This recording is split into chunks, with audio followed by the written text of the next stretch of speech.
예, 3월 13일 우리 하나님 말씀 다 같이 살펴보도록 하겠습니다. 자, 오늘 이제 연대기적 5차 강의 두 번째 서론 시간인데요. 마태복음 5장의 본문을 가지고 율법의 진실이라고 하는 첫 번째 나눔 함께 가지도록 하겠습니다. 자, 먼저 우리 마태복음 5장 오늘 본문의 말씀 함께 우리 봉독하고 말씀을 살펴가도록 하겠습니다. 마태복음 5장 17절부터 함께 읽겠습니다. 내가 율법이나 선지자를 폐하러 온 줄로 생각지 말라. 폐하러 온 것이 아니요 완전하게 하려 함이라. 진실로 너희에게 이르노니 천지가 없어지기 전에는 율법의 1.1획도 결코 없어지지 아니하고 다 이루리라. 그러므로 누구든지 이 계명에 지극히 작은 것 하나라도 버리고 또 그같이 사람을 가르치는 자는 천국에서 지극히 작다 일컬음을 받을 것이요 누구든지 이를 행하며 가르치는 자는 천국에서 크다 일컬음을 받으리라. 내가 너희에게 이르노니 너희의 의가 서기관과 바리새인보다 더 낫지 못하면 결코 천국에 들어가지 못하리라. 아멘. 예, 우리는 이 지난주 하나님의 그 계시의 말씀인 이 성경, 이 성경은 하나님께서 당신이 신이다라는 걸 증명하기 위한 책이 아니고 그냥 하나님이 창조주시기에 창조하신 그 당신의 일을 이루어 가시는 그 역사적인 내용이다라고 했습니다. 그래서 그 피조된 존재들, 특히 하나님의 형상을 닮아서 창조되었던 사람들과 하나님이 창조의 시간 속에서 당신이 원래 계획하신 대로 그 뜻을 행해가는 그런 이야기가 성경의 내용, 성경의 역사라고 그랬죠. 자, 그래서 성경은 우리 인간들이 합리적인 어떤 생각을 위해서 요구하는 어떤 그런 종교적 호기심에 답을 주기 위해서 하나님이 스스로 자기를 증명하고 종교를 증명하고 자기를 변론하고 하는 그런 식으로 되어 있지는 않습니다. 그래서 우리는 성경을 통해서 하나님께서 창조하신 사람들에게 가지셨던 영원한 목적을 그대로 이루어 가시고 당신의 뜻을 뭔가를 따라 이루어 가시는 그런 하나님의 살아계심을 보는 그런 하나님의 역사를 보게 될 뿐이라는 거죠. 자, 그래서 성경은 창조의 시간으로부터 시작을 해서 시간 속에서 벌어진 그런 역사적인 이 일들이 인류 역사의 일들이 기록되어 있는 겁니다. 그러니까 성경의 이야기는 이 성경의 뒤쪽으로 갈수록, 그러니까 앞쪽이 아니라 뒤쪽으로 갈수록 먼저 앞에서 벌어졌던 그 역사적 사건을 알아야 그 뒤에서 벌어지는 일들에 대해서 바르게 이해할 수 있는 그런 원리로 되어 있습니다. 그러니까 성경은 마치 역사 대하 드라마 같은 그런 모습이어서 앞의 내용을 모르면 뒤에서 왜 이런 일이 이렇게 전개되고 있고 진행되고 있고 왜 이런 사람들이 등장하게 되는지를 알기 어려운 시기다라고 할 수 있죠. 그러니까 말하자면 구약의 역사를 모르면 사실 신약을 바르게 이해할 수 없다라는 겁니다. 근데 우리는 보통 이제 구약을 모른 채 신약에서만 시작을 하는 경우가 많은데 실제로는 구약의 처음부터 바르게 알아야 신약의 일들을 바르게 이해할 수 있게 된다는 거죠. 예를 들면 최초의 인류들이 심판으로 그 노아와 그의 가족을 제외하고는 모두 파멸되는 일들이 있었는데 이 홍수 심판은 하나님의 창조 이후 그 에덴 동산에서 타락하고 그것을 쫓겨난 사람들이 이제 그 쫓겨난 곳에서 그 쫓겨난 곳도 이상한 곳이 아니죠. 하나님이 창조한 그 놀라운 세계 속에서 번성하며 살게 되는데 근데 그 하나님을 떠난 자들이 살아가는 방법이 어떻게 됐습니까? 하나님의 방법이 아니라 계속 이 세상의 방법, 그러니까 사람의 욕심과 욕망을 따라 살아가는 그런 일들이 계속됐고 그러다가 나중에는 하나님 보시기에 이 세상에 살아가는 모든 사람들이 그러니까 회복의 마음이 하나님의 뜻대로 살고자 하는 마음이 전혀 없고 그래서 완전히 하나님의 뜻을 떠나서 자기 마음의 욕구와 욕심대로 따라서 생각하는 그 모든 게 악하고 모든 게 타락해버린 되돌이킬 수 없는 그 세상이 되고 말았기 때문에 그래서 결국 홍수심판이라는 그런 일을 당하게 된 거죠. 그러니까 창조주가 말씀하신 삶의 법도와 규례와 명령들이 전혀 먹히지 않는 세대, 그 시대가 바로 그 시점이 종말의 시대라고 보면 됩니다. 더 이상 하나님과 소통이 되지 않는 세대가 되었기 때문에 홍수심판이 임했던 겁니다. 물론 성경에는 아담 이후 사람들, 그러니까 홍수 이전 사람들이 하나님의 명령과 계명과 법도와 뜻을 전해받았다라는 기록이 나와 있지는 않습니다. 그러나 우리는 성경 이제 전체 역사를 통해 이렇게 쭉 보면서 하나님이 일하시는 그런 원리와 하나님의 그 중요시 여기는 것과 하나님의 그 일하심을 볼 때 비록 그런 기록은 없지만 이미 그 이전 시대에 어떻게 하나님이 행하셨겠구나라는 걸 분명히 알 수 있습니다. 뭐 근근한 예도 나오죠. 뭐 에덴 동산에서 그냥 막 내버려 두는 게 아니라 선악과라는 분명한 어떤 선을 긋는 이야기를 해주셨고, 또 아담 이후에 그 족보가 쭉 나오면서 그 몇몇 그 사람들에게서 벌어졌던 일들과 그 사건들을 살펴보면 사실 충분히 하나님은 하나님의 뜻을 계속 전하고 있었고 그의 뜻을 따라 걷는 그런 백성들과 함께 하셨다라는 걸 알 수 있는 거죠. 그런 하나님의 뜻을 알면서도 사람들이 그렇게 또 계속 악한 삶을 살게 된 이유, 하나님이 살아계시고 창조 주신데도 그들이 그렇게 죄악 가운데 살 수 있었던 이유를 생각해 보면, 그 창조주 하나님에 의해 만들어진 사람들이 하나님조차 거부하고, 그러니까 자기를 만든 하나님조차 거부하고 자기 생각대로 살 수 있었던 그 이유는 하나님께서 이 사람들을 창조하실 때 하나님의 형상을 닮은 그 인격적 자유지를 지닌 그런 존재로 창조하셨기 때문이다라는 것을 우리가 알 수 있습니다. 그러니까 프로그램된 대로 조종되는 그런 기계처럼 움직이는 그런 존재로 인간을 만든 게 아니고, 인간 스스로 판단력을 가지고, 그러니까 어떤 기준을 따라 스스로 결정할 수 있는 결정 권한이 있는 존재. 어떻게 보면 그게 바로 신과 같은 존재인데, 그런 존재로 만드셨기 때문에 인간들이 자신의 자유의지를 따라 모든 상황에서 스스로 결정하며 살 수 있는 그런 존재로서 살아가게 되는 거죠. 그러니까 하나님이 그렇게 창조하셨고, 하나님이심에도 존재하고, 하나님이심에도 불구하고 자기 마음대로 살아갈 수 있는 그런 일들을 하나님이 알고 만드신 거라는 거예요. 그러니까 최초로 하나님께서 창조하신 인간 아담과 하와가 하나님께서 허락하신 에덴이라는 천국 같은 곳에서 그 하나님이신 법도와 그 분명한 삶의 기준을 저버리고 결국 어떻게 된 거예요? 자기 욕심과 욕망대로 살고자 사탄이 유혹하는 것을 핑계로 하나님과 같아지려고, 그 하나님을 인격적으로 의심하고 하나님의 말씀을 외면했던 그런 일들이 바로 그 증거라는 겁니다. 그러니까 세상이 이렇게 마음대로 흘러가는 것에 대해서 우리가 이제 이걸 갖고 생각해봐도 하나님이 뭐 힘이 없고 뭐 몰라서 그런 게 아니라 하나님께서 그런 인간을 창조하시겠다고 선택하신 결과고, 그래서 하나님 스스로 인간에게 주신 자유의지를 먼저 계속 존중하고 그 인간의 인격적 존재를 보존하시겠다는 하나님의 뜻에 의해서 그 선악과 사건을 비롯해서 이 지구상의 선하고 악한 모든 일들이 계속 발생하고 있다라는 것을 우리가 알아야 됩니다. 그래서 하나님의 뜻을 알면서도 자신의 선택을 따라 살아간 사람들의 그 역사가 결국은 흐르고 역사 이야기로 흘러서 결국에는 홍수로 심판을 받는 그런 사건까지 흘러갔었고, 그 이후에 노아로부터 다시 시작된 인류들조차도 또 거역과 거절의 길을 걸어가는 그 역사가 계속되어서 그 역사가 지금 우리에게까지 이르게 된 거죠. 그래서 우리가 현재 우리의 삶으로부터 이걸 거꾸로 계속 추적을 해 올라간다면 그 성경이 말씀해주는 이런 원 역사를 만나게 되는데, 그러니까 성경은 그런 하나님의 창조로부터 시작되는 인류의 역사, 사람과 또 하나님과 또 그 사이에 끼어든 사탄, 이런 이야기들을 계속 보여주고 있고, 그래서 그 이야기들이 어떤 사건을 통해 계속해서 그 다음 세대에 영향력을 주면서 그 창조의 시작부터 계속해서 벌어지는 그런 일들로 인해서 그런 시간이 흘러서 현재 우리가 살아가는 이 사회까지 이르게 된 것을 성경이 보여주고 있는 겁니다. 성경 자체가 이미 그런 창조와 그 역사들을 분명하게 알게 해주는 거죠. 그래서 우리는 이 성경을 역사적으로 살펴볼 필요가 있다라는 겁니다. 근데 이 성경이 역사적인 이야기를 담고 있다고 해서 단순히 그냥 역사책으로만 보기에는 적절하지 않죠. 왜냐하면 시간을 창조하신 하나님만이 하실 수 있는 그 역사의 이야기가, 그러니까 예언과 성취의 이야기들이 거기에 있기 때문입니다.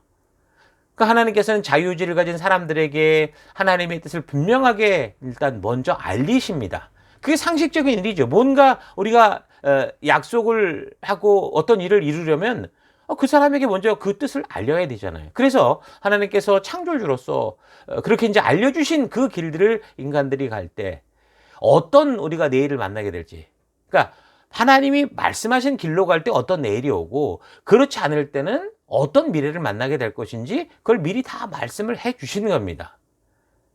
그게 시내 산에서 하나님이 그 백성들과 언약하셨던 그 근본적인 이유죠. 그래서 자신 스스로 결정을 내릴 수 있는 사람들이 하나님의 뜻을 듣고 자신의 자유의지대로 어떤 선택을 하며 살아가느냐에 따라서 이 세상의 역사는 그렇게 흘러갔는데, 이 세상의 역사는 결국 하나님이 미리 말씀하여 주셨던, 알게 하셨던 그 흐름대로 흘러가는 것을 볼 수 있습니다. 그러니까 그 길이 순종의 길이든 불순종의 길이든 하나님이 미리 경고하고 말씀하여 알게 하신 그런 내일을 우리는 살아오고 있는 겁니다.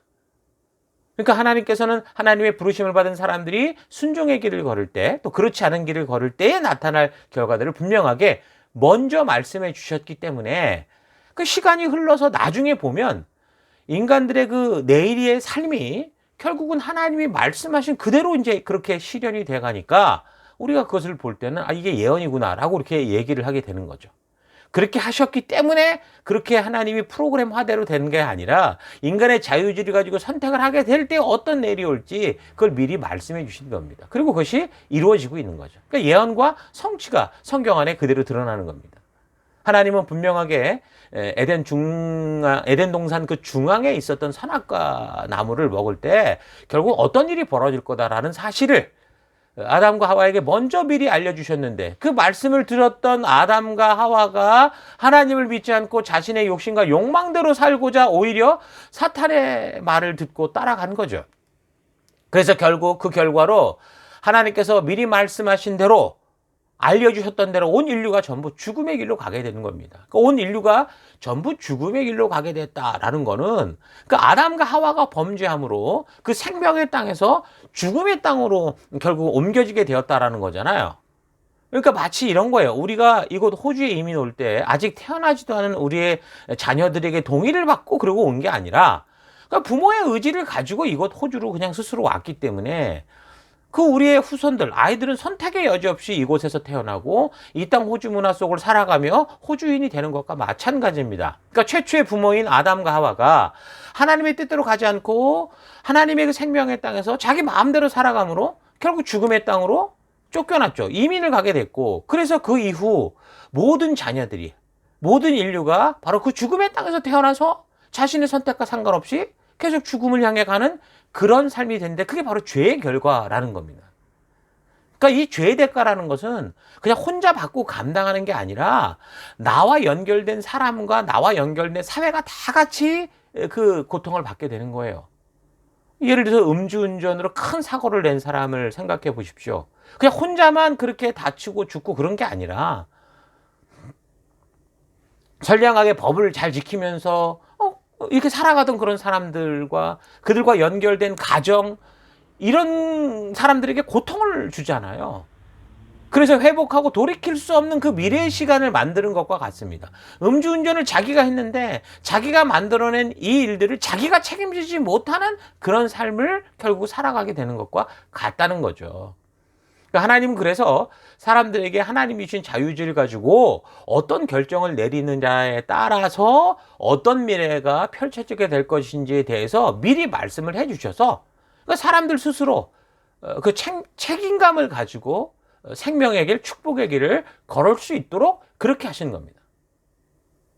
그런데 아무것도 모르는 사람이 범죄를 저지르니까 막 그 대가로 하나님이 막 죽음의 땅으로 막 쫓아내고 그런 게 아니에요.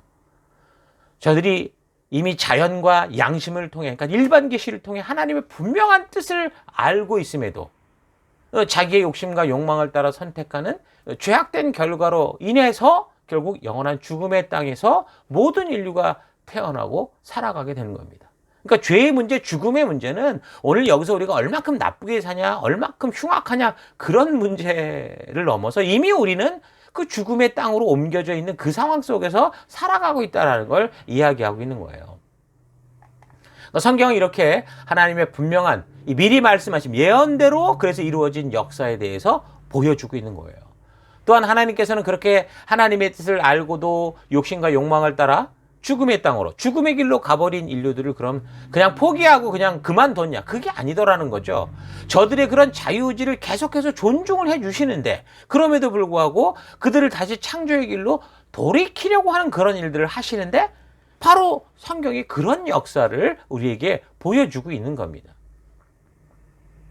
그렇게 인류를 하나님의 창조의 뜻대로 돌이키기 위해서 하나님이 역사 속에서 결국 시간 속에서 사람들과 일하시면서 당신의 뜻과 계획을 알리시는데, 그런 하나님의 역사 중에 가장 확실한 게 뭡니까? 바로 예수 그리스도의 탄생이죠. 그가 오실 것에 대한 예언, 그 계획과 또 그가 오셔서 하실 일에 대해 미리 말씀을 하신 겁니다. 예수 그리스도의 초림이 있기 전 약 700년 전에 그 선지자 이사야서를 통해, 그러니까 성경의 기록을 통해 볼 때는 700년 전 이사야를 통해서 동정녀 탄생을 예언하셨고, 또 십자가의 고난으로 말미암아 우리 죄를 사하게 될 것에 대해서 아주 정확하게 예언을 하셨죠. 그리고 그대로 역사 속에 성취가 됐습니다. 사실 그보다 훨씬 전에 예수님께서 이 세상에 오시기 1500년 전쯤에, 사실 모세가 기록한 창세기에 보면 창세기 3장 15절에는 에덴 동산에서 벌어졌던 그 선악과 사건을 알려주고, 그 사건 때부터 예수님께서 여자의 후손으로 오실 것이다, 이런 예언을 하셨었죠. 그리고 그게 이사야 선지자에 의해서 또 예언이 되고, 또 그 외에 많은 선지자들을 통해서 예언이 되고 그대로 성취가 되는 겁니다. 자, 이런 식으로 성경에는 많은 예언들이 이제 기록되고 있는데, 성경예언 대백과사전이라는 걸 참고해 보면 성경에 기록된 예언은 총 1817개입니다. 구약에 1239개, 신약에 578개의 예언이 있는 걸 알 수 있는데요. 성경에는 1817개의 그 예언이 8352구절 속에 다 담겨 있어요. 그래서 이거는 비율로 보자면 전체 성경의 거의 27% 정도를 차지하는 내용이거든요. 근데 놀라운 것은 성경에 나오는 이런 예언들이 어떻다고요? 어떤 오류나 착오도 없이 말씀하신 그대로 역사 속에서 정확하게 성취되었고, 성취되어 오고 있고, 성취될 것이라는 거죠. 그래서 우리는 아직 이루어지지 않은 성경의 예언들 또한 어떻게 하는 거예요? 앞으로 하나님의 때에 하나님이 미리 말씀해 주신 어떤 그런 것에 분명히 이 때가 적합해질 때, 그런 일들이 찰 때 미래 역사 속에서 반드시 이루어질 것이다 라는 사실을 분명하게 믿을 수 있는 거예요. 그래서 우리는 이 성경의 예언들, 성경의 역사들을 바르게 살필 필요가 있는 거죠. 그러니까 성경은 하나님이 미리 말씀해 주신 대로 인류가 살아가느냐 그렇지 않느냐에 따라서 벌어진 역사를 보여주고 있고, 결국 하나님께서 미리 말씀해 주신 길을 따라 걸어온 자들이 영원한 하나님 나라 백성이 되는 그것. 그러니까 하나님이 말씀하셨고 하나님이 저곳에서 만나자라고 했으면 그곳으로 가야 하나님을 만나잖아요. 그런 것처럼 하나님이 이루신 역사, 이루실 역사를 기록하고 있는 책이다라는 걸 여러분 잘 기억하셔야 됩니다. 자, 그래서 성경의 그 내용을 보면 가장 먼저 이 기록된 책은 이제 모세의 오경이라고 보통 우리가 부르는데, 창세기, 출애굽기, 레위기, 민수기, 신명기입니다. 이건 굉장히 성경에서 중요한 역할을 하죠. 이제 성경 전체를 우리가 살펴가다 보면 알겠지만, 성경에 나오는 모든 역사의 이야기, 그 흐름이 바로 이 책, 그러니까 시내산에서 모세의 중재로 하나님과 그 백성들이 맺은 언약, 이 레위기를 중심으로, 또한 그 레위기를 다시 반복하며 신신당부했던 모세가 신명기, 이 신명기의 약속과 이 명령을 어떻게 지키느냐에 따라서 역사가 흘러가는 그 내용인 것을 우리가 분명하게 알 수 있습니다. 그래서 우리는 성경 이야기의 시작과 흐름을 알게 하는 이 구약, 여기 토라라고 불리는 이 모세오경, 이 율법에 대한 이 내용과 역사와 그 약속과 그 뜻들을 우리가 바르게 이해할 필요가 있습니다. 레위기와 신명기 곳곳에서 하나님께서는 그의 백성과 맺은 이 언약을 어떻게 지켜가느냐에 따라서 결국 너희들의 삶의 길이 달라질 거다라는 그것을 누누이 지금 강조하고 계시고, 실제로 그래서 역사를 보면 그 모세의 중재로 레위와 맺은 이 언약을 어떻게 이 백성들이 취급하고 있느냐에 따라서 그들의 길들, 그들의 역사가 이리 갔다 저리 갔다 방향이 다르게 흘러가는 걸 볼 수 있습니다. 그러니까 성경의 모든 역사 이야기가 이 언약, 시내산 언약을 어떻게 지켜가느냐에 따른 얘기다. 그래서 것에 대한 내용이 전개되고 흘러가고 있는 겁니다.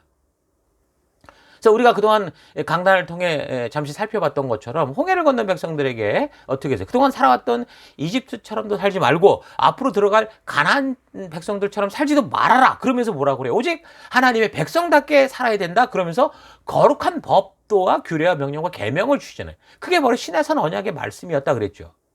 그러니까 이 말씀들은 홍해를 건너 시내산에서 하나님의 뜻을 알게 된 그 하나님의 백성들, 그 당시는 이스라엘 백성들, 오늘날에는 바로 우리 성도들이 이제 보냄을 받은 사명의 땅, 그 곳곳에서 살아갈 때 삶의 기준이 되고 타협할 수 없는 하늘나라의 그 가치 기준이 돼서 우리에게 우리가 붙들고 살아가야 되는, 그게 바로 이 토라의 말씀이라는 거예요. 근데 현대 이 개혁주의 신앙에 있어서 그동안 중세 카톨릭 그 천년 역사에서 잘못 저지른 그런 죄악들로 인해서 어떻게 됐어요? 복음을 알게 된 사람들이 당연히 그 열매로 행함이 있는 믿음으로 살아가 있는데 그것까지 오해를 받아서 마치 율법이 폐지된 것처럼 착각을 하고 뭐 말은 아니다, 신학적으로는 틀렸다라고 말하면서 사실은 뭐 그냥 삶이 율법 폐기론에 가까운 식으로 흘러가는 걸 볼 수 있습니다. 또는 뭐 그와는 반대로 유대 바리새인들이 지금도 그렇듯이 율법대로 행해야만 된다라는 식의 율법주의로 치우치는 그런 경우도 있는 거예요. 그러니까 율법을 주신 하나님의 의도와 상관없이 율법주의, 종교로 빠지든가 율법 폐지, 하나님의 말씀을 저버리든가 이런 식으로 흘러가고 있다는 거죠. 그래서 우리는 먼저 성경의 역사 흐름을 좌지우지하는 이 율법, 모세오경에 대해서 바르게 알아야 되고 어떤 의도로 이것이 하나님께서 우리에게 주신 것인가라는 그걸 바르게 알아서 우리가 지금까지 잘못 율법 폐기론이나 율법주의나 이런 것들은 오해를 풀어갈 필요가 있습니다. 성도들은 물론이고 뭐 목회자들이나 뭐 심지어 신학자들까지도 이 율법에 주어진 그 동기와 목적, 더 나아가서 율법의 기능과 유익을 거의 바르게 인식하지 못하고 오해하고 있는 게 아닌가, 저는 그렇게 생각을 합니다. 한국 교회들의 경우를 보면 율법 폐기론과 같은 그 오해가 발생되게 된 역사적 배경을 좀 보면요, 그러니까 한국의 복음을 초기에 전했던 그 선교사들, 복음의 문을 열었던 그 서구 선교사들의 60% 이상이 그 당시 기독교에 불어닥쳤던, 서구 기독교에 불어닥쳤던 세대주의 신학관, 세대주의 종말관에 근거한 그런 복음을 가지고 전했기 때문이라는 겁니다. 그러니까 이런 내용은 우리가 이미 뭐 요한계시록을 다룰 때 이미 살핀 적이 있습니다. 그러니까 세대주의는 성경의 역사를, 이 성경에 나오는 이 인류의 역사를 7가지 시대로 나누고 각 시대마다 하나님이 구원하는 방법이 다 달랐다고 주장을 합니다. 지금은 우리가 율법을 지킴으로 구원을 받는 우리 이전 시대, 율법 시대가 지나갔고 예수님이 오심으로 인해서 이제 율법의 속박에서 해방된 은혜의 시대가 됐다, 이렇게 주장을 하면서 결국 그렇게 얘기를 강조하다 보니까 율법 폐기론을 강조하는, 하나님이 주신 삶의 법칙을 버려버리는 이상한 신학으로 흘러가게 된 거죠. 약 100년이 넘는 우리 한국 교회사 속에서 초기 이제 복음을 심어오던 우리 교육자들, 부흥사들 대부분이 그 초기 선교사들의 그런 영향을 받아서 세대주의 신학에 근거한 종말론과 그런 신학적 이론을 가르쳤는데, 사실 그 내용들이, 특히 종말론 같은 경우 내용이 굉장히 극적인 그런 부분들이기 때문에 듣는 사람들이 쉽게 빠져들어가는 그런 시기였죠. 그래서 한국 개혁교회들 안에서 율법과 복음이라는 게 본의 아니게 대립적인 것처럼, 아까처럼 율법 폐기가 되든가 아니면 율법주의가 되든가 이런 식으로 대립되는 식의 오해를 발생시켰고, 그리고 또 잘못된 종말론이 마치 이게 진짜인 것처럼 그렇게 생각하게 되는, 그게 전부 세대주의 신학에 근거한 그 가르침에 영향을 받은 그런 신학의, 우리 한국교회 신앙의 토양 자체가 이미 그렇게 형성됐기 때문이라는 거예요. 그 여파로 지금도 교회들 속에서 혼란을 일으키는 뭐 직통계시나 뭐 극단적인 시한부 종말론이 종종 등장하거나 또 왜곡된 성령운동 같은 것들이 쉽게 성도들을 혼란스럽게 하고 막 복잡하게 만드는 일들이 비일비재한 거죠. 그게 바로 이런 신앙 토양 때문인데, 이런 신앙 토양으로 인해서 신천지와 구원파 같은 이단들이 엉뚱한 종말론이나 구원론을 퍼뜨릴 때 많은 교인들이 그런 토양 속에 있다 보니까 그런 이단에 쉽게 넘어가는 일들이 계속 끊임없이 발생되고 있는 겁니다. 그래서 우리는 하나님의 말씀이 이 성도들의 마음밭에 뿌려질 때 우리 예수님 말씀하신 것처럼 30배, 60배, 100배의 열매를 맺을 수 있는 그런 토양, 그런 바른 말씀의 토양, 마음의 토양, 옥토밭으로 우리가 준비되어 있어야 됩니다. 그러기 위해서 우리는 먼저 이 성경의 전체 이야기를 살펴야 되고, 그 내용의 이 역사의 핵심, 성경의 역사의 핵심이 되는 이 모든 이야기를 풀어가는 시내산 약속, 이 시내산 역사, 율법에 대해서 온전하고 바르게 성경적으로 살펴볼 필요가 있는 겁니다. 자, 그래서 이제 율법에 대한 이야기를 하게 되는데, 율법에 대한 이야기를 할 때 어떤 사람들은 예수님께서 율법을 성취하셨다, 그렇게 말을 하는데, 그거는 성경을 오해한 결과입니다. 예수님께서 성취하신 것은 율법을 성취한 게 아니라 구약 성경에서 아까도 말씀드린 것처럼 꾸준히 하나님이 미리 말씀하신, 예언됐던 그 하나님의 말씀이 성취된, 예언이 성취된 것이죠. 그러니까 율법과 관계된 것을 성취한 게 아니고요. 구약, 즉 옛 언약에 내포된 그런 약속들, 하나님이 미리 말씀하신 것들이 성취된 겁니다. 예수님의 오심에 대해서도 700년 전, 1500년 전 이렇게 다 미리 예언이 됐다고 그랬잖아요. 그러니까 예수님이 율법을 성취하셨다라는 말은 성경을 오해하는 거고요. 그래서 뭐 율법을 성취했으니까 우리가 지킬 필요가 없다. 신약 시대에 우리가 그런 얘기를 종종 하는데 그렇지는 않습니다. 이건 말도 되지 않는, 성경을 잘못 오해한 그런 결과입니다. 또 한 가지, 어떤 사람들은 예수님께서 율법을 완성하셨다라는 말씀을 오해합니다. 무슨 말이냐면, 예수님께서 율법을 완성하셨다는 말은 맞는 말이거든요. 그러나 예수님께서 율법을 완성하셨기 때문에 우리는 율법을 더 이상 지킬 필요가 없다라는 말은 틀린 말이라는 거죠. 예수님께서 율법을 완성하신 것은 폐하시기 위해서 완성한 게 아닙니다. 예수님 혼자 그것을 지키고 완성해서 끝내려고 한 게 아니고, 예수님께서 완성하신 이 율법은 모든 성도들이 그 율법을 하나님의 의도를 따라 바르게 지켜갈 수 있도록 완성을 하신 거예요. 은혜로 구원받은 성도들이 그래서 이 말씀을 지킴으로 세상 사람들과 구별되게 하시려고 율법을 완성하신 거죠. 하나님이 그래서 그 율법을 주신 것처럼. 그런데 많은 사람들이 이 사도 바울의 이 로마서를 오해해서 예수님께서 율법을 완성하셨기 때문에 우리는 율법을 지킬 필요가 없다라고 생각을 하는데, 여러분 잘못한 겁니다. 예수님께서 율법을 완성하셨다면 이제 우리는 그 율법을 즐거워하고 사랑하고 하나님의 의도를 따라 지켜가야 되는 겁니다. 그래서 시편 기자는 뭐라고 말합니까? 복 있는 사람은 여호와의 율법을 즐거워하여 주야로 그 말씀을 묵상하는 자다, 그렇게 말하잖아요. 그렇게 묵상하면서 그 말씀의 가치대로 최선을 다해서 하나님의 의도를 따라, 창조의 목적을 따라 살아가는 것, 그것이 바로 하나님이 미리 준비하신 그 복을 누리는, 창조의 복을 누리는 그런 길이라는 거예요. 오늘 한국의 기독교인들의 신앙을 보면 사실 뭐 기독교라고 하기보다 기복교, 이렇게 돼서 어딜 가든지 그저 오나 가나 그저 복 받는, 복 이야기로 가득 차 있습니다. 하나님이 주신 사명대로 살고자 하는 이야기가 아니라 교회에 가서 자신의 사리사욕을 채우고 살아가기 위해 하나님을 이용하는 이야기들이 대부분이라는 거예요. 그래서 믿고 지극정성으로 뭐 기도만 하면은 뭐 내가 원하는 그 마음, 내가 원하는 것을 하나님께서 다 아시고 복을 주실 것이다. 내가 이렇게 지극정성으로 예물을 드리면 하나님이 그 마음을 보시고 모든 상황을 뒤집어 엎을 거다. 이런 식인 거죠. 그런데 성경이 말하는 복은 지극정성으로 구해서 받는 복이 아니고요. 말씀을 지켜 하나님의 의도를 따라 살아갈 때 누릴 수 있는 겁니다. 수많은 교회에서 외치는 이 신명기 28장에 나오는 그 엄청난 복들, 그 많은 복들은요, 이 레위기에 기록된 이 여호와의 율례와 계명과 법도와 명령을 지킬 때 받고 누리게 된다. 이거는 순종의 결과다, 열매다라는 것을 분명하게 말씀하고 있습니다. 상식적으로 생각해도 그렇지 않습니까?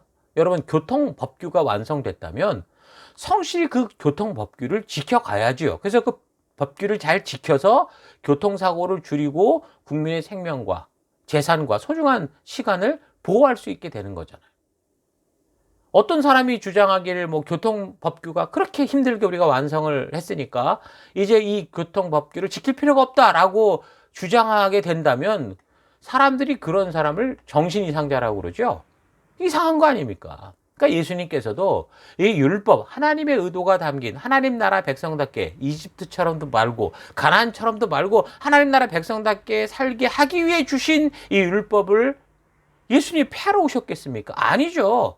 더 온전하게 사람들이 거짓대에 붙인 모든 것을 다 떼내고 온전한 하나님의 뜻을 보여주시려고 그렇게 이 땅에 오신 겁니다. 마태복음 5장 뭐라고 말합니까? 17절. 내가 율법이나 선지자를 폐하러 온 줄로 생각지 말라. 폐하러 온 것이 아니요 완전하게 하려 함이라. 진실로 너희에게 이르노니 천지가 없어지기 전에는 율법의 1.1획도 결코 없어지지 아니하고 다 이루리라. 분명하게 말씀하죠. 요한복음 10장에는 뭐라고 말합니까? 예수께서 이르시되 너희 율법에 기록된 바 내가 너희를 신이라 하였노라 하지 아니하였느냐. 성경은 패하지 못하나니 하나님의 말씀을 받은 사람들을 신이라 하려. 여기서 말하는 성경, 예수님이 말하는 성경은 뭐예요? 그 당시 이 성경을 말하고 있는 거예요. 그러니까 예수님의 뜻은 너무도 분명합니다. 이 성경은 덮어놓고 믿는 게 아니고 이제 필요 없는 게 아니라 오히려 활짝 열어서 하나님이 이 땅을 창조하시고 우리에게 거룩한 나라 백성답게 하시고자 했던 그 의도를 바르게 알고 그 뜻대로 살게 하는 영원한 하나님 나라의 가치가 있다라고 그렇게 분명하게 말씀해주고 있는 거죠. 그래서 오직 그 믿음을 강조하는 것 같은 그 사도 바울, 오직 믿음을 강조했던 사도 바울도 이게 율법에 대해서 분명한 이런 전제를 놓고 이야기를 하는 겁니다. 로마서 3장 31절 뭐라고 그랬습니까? 그런즉 우리가 믿음으로 말미암아 율법을 파기하느냐? 그럴 수 없느니라. 도리어 율법을 굳게 세운다. 오히려 이 율법을 완전케 하려 한다 하는 예수님의 말씀과 똑같은 거 아닙니까? 그러니까 율법은 폐기되기 위한 것이 아니기 때문에 우리는 좀 더 성실하게 그렇다면 이 율법이 오늘 우리에게는 어떤 의미가 있고 어떻게 적용되어야 되느냐. 그래서 이 성경과 역사를 통해 우리가 바르게 살피고 바르게 알아서 오늘 이 시대 속에 우리도 거룩하게 구별된 하나님 백성답게 살아갈 필요가 있는 거예요. 그래서 다음 주에는 율법의 종류를 살펴보면서 오늘날 우리에게 어떻게 적용되는지를 우리가 좀 더 생각을 할 겁니다. 자, 그동안 우리가 율법에 대해 스스로 오해에 휘말려 착각하게 된 거는 구약의 역사와 연결된 그 시대적 배경, 그러니까 우리가 전체 역사를 모르고 끊어서 보다 보니까 그러니까 바울의 서신들도 오해하게 됨으로써 그렇게 생겼다고 볼 수 있습니다.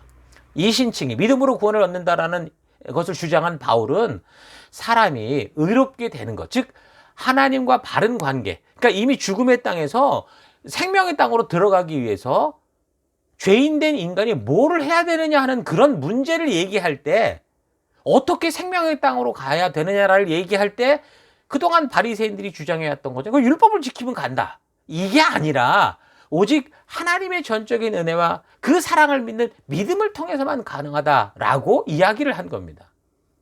그러니까 이 말은 너무도 정확한 만고불변의 진리라는 거예요. 창조로부터 지금까지 변함없이 일관적으로 우리에게 말씀하는 그 믿음으로 구원받는 건 그 진리라는 거죠. 율법을 지키는 것으로 절대 구원을 얻을 수 없다는 것에는 그래서 아무 이의도 달지 않는 겁니다. 여기에 뭐가 건드려지면 그게 이단인 거예요. 그러니까 시내산 율법은 믿음으로써 홍해를 건넌 후 하나님의 전적인 은혜를 입은 다음에 그 구원으로 은혜를 받은 다음에 시내산에 나아가서 하나님과 바른 관계에 들어간다고 언약을 맺은 후에 이야기가 바로 시내산 율법의 이야기예요. 그러니까 율법이란 하나님과 바른 관계에 들어가기 전에 들어가기 위해 지키는 법이 아니라 믿음으로 의롭다 하심을 얻은 그 후에 전적인 은혜를 받은 그 후에 하나님과 언약한 제사장 나라답게 하나님의 백성답게 거룩하게 사는 방법으로 주신 거예요. 그 율법이 주어졌던 시점은 그래서 이집트에 있을 때가 아니라 영원히 노예를 살다가 죽을 수밖에 없었던 그 이집트에서 하나님의 전적인 은혜로 구원을 받은 후에 시내산까지 와서 주어진 것이 율법입니다. 그러니까 이스라엘 백성들이 이집트에 있을 때 율법을 주시면서 만약 너희가 이 율법을 지키면 이 이집트에서 내가 구원해 줄게 이렇게 하신 게 아니고 그냥 어린 양을 잡아서 피를 문설주와 상 임방에 발라라. 그러니까 발랐고 그 양의 고기를 누룩을 넣지 않은 그 빵과 쓴 나물을 곁들여서 먹어라. 먹었고 그렇게 이제 모세가 전해준 그 말씀, 하나님 말씀대로 그냥 믿고 행함으로 그 말씀대로 걸어감으로 그냥 값없이 구원을 받아서 이집트에서 구원된 거예요. 그래서 이집트에서 그렇게 죄악된 것만 보면 400년을 살아왔던 이 백성들에게 이제는 이집트처럼 말고 또 너희가 들어갈 가나안에서처럼도 말고 어떻게 해요? 어떻게 살아야 되는지, 그러니까 어떻게 살아야 되는지, 어떻게 살면 하나님이 말씀하시는 그 하나님 나라 백성, 창조의 백성, 거룩한 백성답게 살 것인지를 알려줘서 거룩하게 구별된 하나님 나라 백성답게 하나님의 창조의 복을 누리며 살 수 있도록 하기 위해 그렇게 주신 것이 율법이라는 거예요. 율법은 처음부터 구원을 위한 조건으로 준 게 아닙니다. 홍해를 건너 구원받은 사람들에게 구원받은 거룩한 백성답게 사는, 이 땅에서 하나님의 백성답게 살아가는 원리로서, 축복의 방법으로서 주어진 거예요. 그래서 사도 바울이 말한 율법의 기능이 단지 죄를 깨닫게 하는 것이다, 이 말은 그 당시 바리새인들이 너무 심하게 율법주의에 빠져서 살아가니까 저들을 이해시키기 위해서 결과론적으로 해석을 한 거죠. 그래서 우리는 이런 율법이 처음 주어진 역사적 사실의 이 자초지정을 바르게 알아서 율법을 단지 결과론적으로만 보지 말고 그 율법을 주셨던 원래 목적, 즉 사명의 땅 가나안에 들어가기 전에 먼저 그 율법을 주시고자 했던 하나님의 처음 의도를 통해서 온전히 우리가 알아야 됩니다. 자, 그래서 하나님께서 율법을 주셨던 의도를 살펴보면 성경 전체를 통해 볼 때, 첫째, 하나님을 경외하게 하기 위한 거다, 이런 말을 자주 합니다. 그러니까 하나님의 살아계심을 인정할 수 있도록 하기 위해서 율법을 주시고, 둘째, 하나님이 택하신 백성들을 이 세상과 구별되게 하시려고, 거룩하게 하시려고, 이 세상에 함께 살아가지만 어둡게 사는 게 아니라 빛으로 살 수 있도록 이 율법을 주신 것이고, 세 번째는 무엇보다 이 창조주가 원래 계획하시고 준비하셨던 그 창조의 복을 누리며 행복하게 살아가게 하기 위해서 이 율법을 주셨다라는 걸 알 수 있습니다. 그리고 네 번째는 이 죄에 물든 세상에서 살아계신 하나님의 그 참된 마음, 살아계신 하나님을 보여주는 거, 빛과 소금이 되는 거. 이런 하나님의 의도는요, 성경을 처음부터 끝까지 이렇게 쭉 살펴보면 조금만 집중해서, 그러니까 처음부터 끝까지 살펴보기만 해도 충분히 알 수 있는 그런 내용입니다.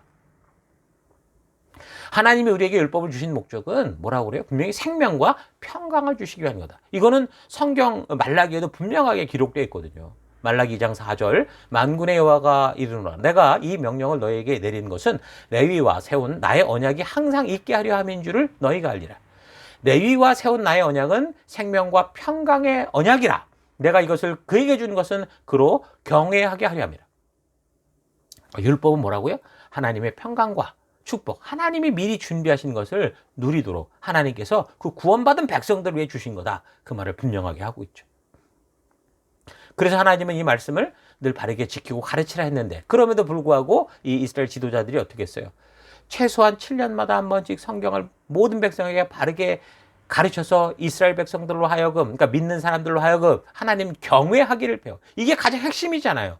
하나님의 살아계심을 믿어야 뭐가 다 되는 거 아닙니까? 그 경외하기를 배우게 하라 하시는 이 말씀을 어떻게 한 거예요? 소홀히 여긴 거예요. 그래서 율법을 통한 하나님의 진심이 아니라 종교적 율법주의를 만들어버렸고, 그래서 결과론적으로 어떻게 됐어요? 이스라엘 백성들은 그 거룩한 예루살렘 성에 모여서 이 세상과 구별된 거룩한 삶을 산 게 아니라 그 땅을 완전히 우상화시키는 삶. 그래서 그들은 약속된 이 땅에서 복을 누리기는커녕 오히려 저주를 받았고, 하나님께서 인도하는 선교는 고사하고 어떻게 했어요? 빛과 소금으로 이 세상을 이렇게 구원하는 그런 선교사가 되기보다 오히려 이방 잡신들에게 선교당하는 그런 끔찍한 결과가 되고 만 겁니다.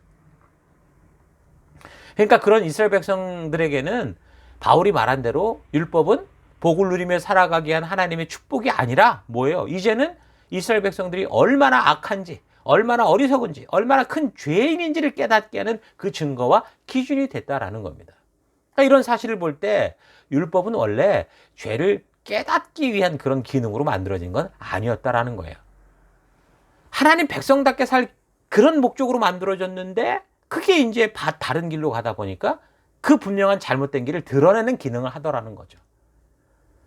이 모세와 맺은 이 시내산 율법은요, 다른 언약, 그러니까 아담이나 노아나 아브라함과 맺은 언약과 다르게, 그러니까 편무적인 언약이 아니라 쌍무적인 언약이었습니다. 편무적이다라는 것은 하나님께서 일방적으로 인간들에게 약속해 주시고 당신 스스로 지켜내는 거예요. 그래서 이런 약속은요, 사람들이 어떻게 살아가느냐, 어떤 상태냐와 상관없이 하나님께서 말씀하시고 하나님이 약속하신 것이기 때문에 하나님이 일방적으로 지켜가시는 그런 은혜의 약속입니다. 그러나 이제 쌍무적이다라는 말은 이제 상대방과 계약을 맺는 거죠. 그래서 이것을 하면 이렇고 이것을 하지 않으면 어떻다라는 조건이 붙습니다. 그러니까 모세를 통해 시내산에서 율법이라는 언약을 맺을 때 하나님은 그 언약을 지켰을 때 이 사람들이 어떻게 될 것이고 만약 배반하여 지키지 않으면 어떨 것이다라는 이런 쌍무적인 언약을 체결하신 거예요. 그러니까 이 언약은 마치 계약서처럼 맺은 거기 때문에 어떤 사람들은 복을 받고 싶은 마음에서라도 어떻게 했어요? 율법을 지키려고 했을 거고, 반대로 어떤 사람들은 그 지키지 않을 때 끔찍한 일들이 있으니까 저주받을 게 두려워서라도 율법을 지키려고 했겠죠. 자, 그렇다면 예나 지금이나 하나님의 말씀을 진심으로 믿는 사람이라면 하나님의 말씀은 복된 것이기에 믿고 그 말씀대로 순종하며 살아가려고 할 것이고, 또 지키지 않는 사람들도 어때요? 저주를 받을 거라는 걸 믿기 때문에 두렵고 떨림으로 또 율법을 종교적으로라도 막 지키려고 한다는 거예요. 그러니까 하나님의 말씀대로 살지 않는 것이 늘 부담이 되고 무서워지는 그거는 뭐예요? 믿음이 없는 증거가 아니고 하나님의 자녀로서 믿음을 가지고 있다는 확실한 증거는 맞죠. 왜요? 일반 계시의 음성이 계속 들려오니까 건강하게 그 말씀에 반응을 하고 있는 거예요. 다만 고집을 피고 있는 거죠. 만약 그렇게 영이 아예 죽은 자 같은 상태로 있으면 하나님의 음성이 들려지질 않아요. 화인 맞은 양심이 되어버렸기 때문에 전혀 하나님이 뭘 말씀하시든 신경도 쓰지 않습니다. 말씀대로 살지 못할 때 성령 하나님이 마음 중심에 있는 사람들은 그렇게 양심 속에서 외치는 하나님의 그 강한 음성을 무시하고 외면하면서 끝까지 그렇게 아무렇지도 않게 자연스럽게 살 수가 없어요. 불안하고 초조해 하는 게 맞죠. 그러니까 이런 거는 거룩한 불안함이고, 바른 길로 돌아오라고 외치는 하나님의 그 큰 음성이 들려오는 상태라는 거예요. 그러므로 여러분, 말씀이 계속 들려오고 그 말씀이 양심을 찌르고 순종하라고 외치고 있는데도 이런저런 핑계를 대면서 자꾸 불순종하는 그런 괴로운 인생 살지 마시고요. 그 말씀이 들려올 때 말씀대로 순종하여 복을 누리는 여러분 되기를 바랍니다. 우리가 교회로 모이고 우리가 정말 우리 삶 속에서 우리 교회와 이 하나님이 약속하신 것을 이루어갈 때 또 그런 음성을 들을 수 있어요. 세상에서 살아갈 때 이건 아니다. 그래, 이거 너무 해야 된다. 이런 음성이 들려온다고요. 그럴 때 우리가 말씀 따라 순종하는 그런 길을 걸어야 된다는 거죠. 들려오는 말씀을 자꾸 이리저리 외면하면서 불순종하다 보면 양심이 굳어져. 이게 가장 큰 문제입니다. 그럼 나중에 그 말씀이 들려오지 않죠. 죽어가는 겁니다. 결국에는 그래서 율법의 약속대로 그 끝은 어디로 가게 돼 있어요? 저주의 그런 끝을 만나게 되는 거죠. 이런 특별 계시인 하나님의 기록된 말씀을 통해 외치는 이 소리를 듣지 못하면, 이것을 믿지 못하면 하나님 계속해서 양심으로 자연으로 계속 보여주시고 외치는, 돌아오라고 하시는 하나님의 그 일반 계시를 전혀 알지 못하게 되죠. 자, 율법은 창조주 하나님께서 우리가 복을 누리며 살아가도록 하신 그런 축복의 목적이지 사람을 막 종교에 붙잡아두기 위한 그런 협박의 목적이 아니라는 거 잊지 마십시오. 그래서 여러분들이 이 교회당 안에서 참된 자유를 누릴 수 있어야 됩니다. 교회당 안에서만이 아니라 우리가 살아가는 모든 삶에서 우리는 하나님이 주신 이 복을 누리며 그렇게 기쁨으로 살아가야 돼요. 그래서 예수님께서 이 땅에 오셔서 하나님께서 주신 이 율법의 의도에 지금 장로들, 인간들의 추가됐던 인간적인 해석, 그런 유전들을 다 없애버렸잖아요. 그리고 진실한 축복을 받고 영원한 천국에 갈 수 있도록 하나님이 준비하신 순수한 하나님의 의도, 하나님의 말씀만을 우리에게 온전하게 남겨주신 겁니다. 그래서 우리는 이 율법을 주신 하나님의 그 의도를 바르게 배우고 이 배운 것을 바르게 또 가르치고 또 우리도 지켜서 성도로서 우리의 삶이 하늘에 계신 우리 창조주, 우리 아버지 하나님의 약속처럼 그런 참된 복을 누리는 그런 맛을 누리며 이 땅을 살아가야죠. 이게 예수님의 말씀이고 명령입니다. 마태복음 5장 20절.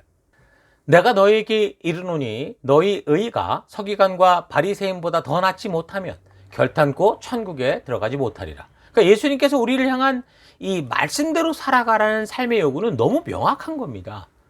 그 요구의 수준은 그 당시 율법의 대가들이었던 뭐 서기관이나 바리새인들의 수준을 넘어서라는 거였거든요. 여러분, 이런 사실을 잊지 마시고 하나님의 백성들은 예나 지금이나 하나님의 말씀대로 율법이 주신 그 가치대로 살아가는 순종의 삶, 하나님의 백성다운 삶, 구별된 삶을 살아가야 된다는 거 잊지 마시기 바랍니다. 그래서 신약을 살아가는 우리들은 이 율법을, 이 말씀을, 이 성경을 바르게 이해하고 분별할 필요가 있는 겁니다. 하나님의 백성들은 하나님과의 언약, 율법을 지켜야 한다고 해서 뭐 구약 시대처럼 살아라, 요즘 뭐 안식교회가 주장하는 것처럼 그렇게 살아, 그런 말을 하는 게 아닙니다. 오해하지 마십시오. 막연하게 율법이 믿음과 대치된다고 알고 있는 거, 이거는 말씀에 대한 디테일한, 그러니까 성경 전체의 흐름을 알지 못해서 하는 그런 생각이고 그런 소리일 수 있습니다.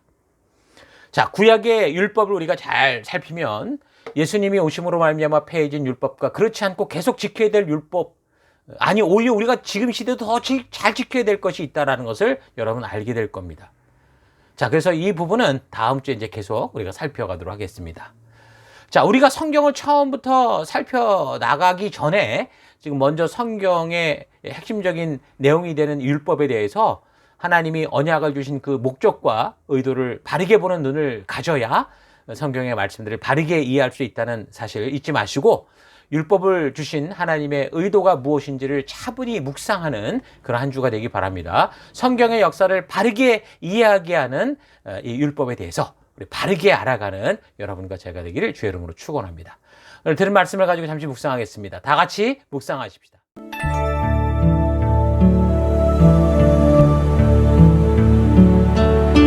예, 성경 안에는 참으로 우리의 창조주께서 주신 그 축복의 길과 평강의 길이 있습니다.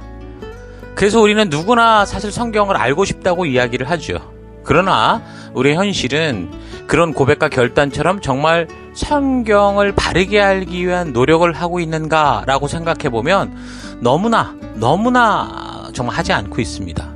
좀 차분히 생각해 보십시오. 다들 이 땅에서 좀 살아보겠다고, 사실 하나님이 보내신 사명의 땅인데 뭐 잘 살아보겠다고 어렵게 대학 공부하고 거기에 유학까지 와서 어려운 공부를 하기 위해 애쓰고 돈 투자하고 시간 투자하고 땀 흘려서 졸업장 그 하나 따기 위해 정말 수많은 노력들을 하죠.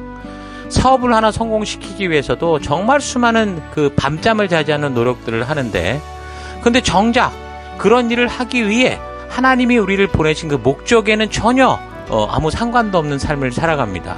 하나님의 영광 위에 나는 살아간다, 말은 그렇게 하지만 정작 생명의 길이라고 하는 이 성경을 바르게 하는 일에는 너무도 관심이 없고 항상 이 순위로 밀려나고 있고 시간도 투자하지 않고 단지 한 주일에 한 번 예배당 와서 예배를 통해 잠깐 듣는 설교 한두 편을 듣고 나의 영혼이 잘되고 복된 삶을 살 수 있을 것이다, 그렇게 생각하고 있는 거, 그게 사명의 삶이다라고 생각하는 거, 이거 착각입니다. 절대 그렇지 않습니다.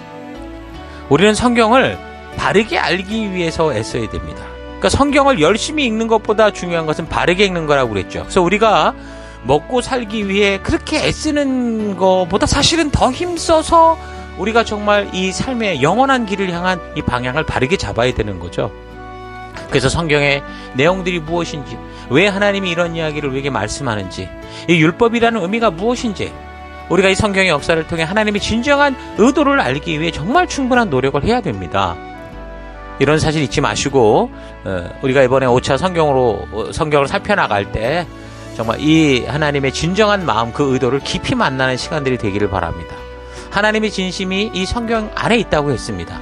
그래서 우리가 이 성경을 진지하게 살펴야 되는데, 그렇지 않고 그냥 여기저기서 그냥 이 강단 저 강단에서 들은 어설픈 그 신학적 성경적 지식을 가지고 대충 성도인 것처럼 그렇게 흉내내며 살아가는 인생이 아니라, 하나님 앞에서 정말 진실하고 성실하게 하나님이 직접 기록하여 주신 이 성경을 바르고 온전히 살펴서, 바르고 빠르게 살펴서 하나님께서 우리에게 주시는 거룩한 믿음의 길을 걷는 여러분과 제가 되기를 주의 이름으로 축원합니다. 자, 오늘 들은 말씀을 가지고 잠시 기도하기 원하는 것은요, 첫 번째, 이런 성경을 주신 하나님께 감사하시고요, 이번에 5차로 성경을 처음부터 살펴나갈 때 사람들의 삶의 역사를 좌지우지하는 이 말씀을 하나님 성실히 바르게 알아가고 세밀히 알아가는 그런 시간 되기 원합니다. 기도하시고요. 두 번째, 성경에 담긴 하나님의 진실한 뜻을 나의 삶과 가슴 가운데 심어가는 이 새 언약 백성다운 하루하루 그 길을 걷기 원합니다. 그래서 하나님, 정말 하나님께서 말씀하신 것처럼 당신의 말씀을 우리 가슴에 둔다고 하신 그 새 언약 백성된 삶 살아가는 내가 되기 원합니다. 기도하시고, 마지막 세 번째, 하나님 보냄을 받은 삶의 터 곳곳에서 내 욕심껏 원하는 대로 내 생각대로만 살아가는 인생이 아니라 주께서 나를 이곳에 있게 하신 그 소명을 따라, 사명을 따라 참된 평강과 생명의 축복을 맛보고 만끽하며 하나님의 어둠 속에서도 주님 빛을 들고 기쁨으로 이 세상에 소금된 누룩된 삶 살아가는 내가 되기 원합니다. 우리 다 같이 잠시 기도하겠습니다. 기도하십시다.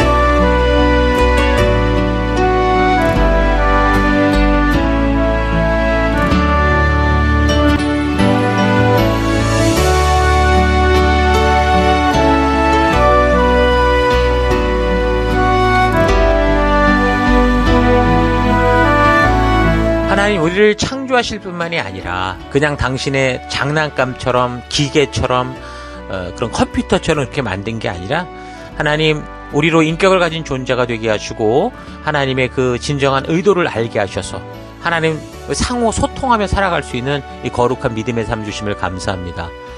우리가 또 이제 이번에 5차로 성경을 처음부터 살펴나가게 되는데, 하나님 이 말씀은 이 모든 역사를 좌지우지하는 그런 중요한 말씀이고, 이 말씀을 그래서 우리가 정말 성실히 또 바르게 세밀히 알아가는 그런 우리가 되길 원합니다. 성경에 담긴 하나님의 진실한 뜻을 정말 나의 삶과 가슴 가운데 깊이 심어가는 하루하루 되기 원합니다. 그래서 진정으로 우리 하나님의 뜻을 우리 마음에 두겠다고 했던 그 새 언약 백성다운 그런 삶을 살아가는 내가 되기 원합니다. 우리가 보냄을 받은 삶의 터 곳곳에서 하나님, 내 욕심이 원하는 대로, 내 욕망대로, 내 생각대로 살아가는 그런 인생이 아니라 주님 주신, 주님이 나를 이곳에 있게 하신 그 사명을 따라, 소명을 따라 살아가는, 그래서 참된 평강과 생명과 축복이 있는 이 말씀을 맛보아 누리며 이 어둠 속에서도 빛을 들고 기쁨으로 이 열방 속에 소금과 누룩되는 그런 삶 살아가기 원합니다. 그런 길로 이끄시고 인도하신 하나님 감사드리고 예수님 이름으로 기도했습니다. 아멘.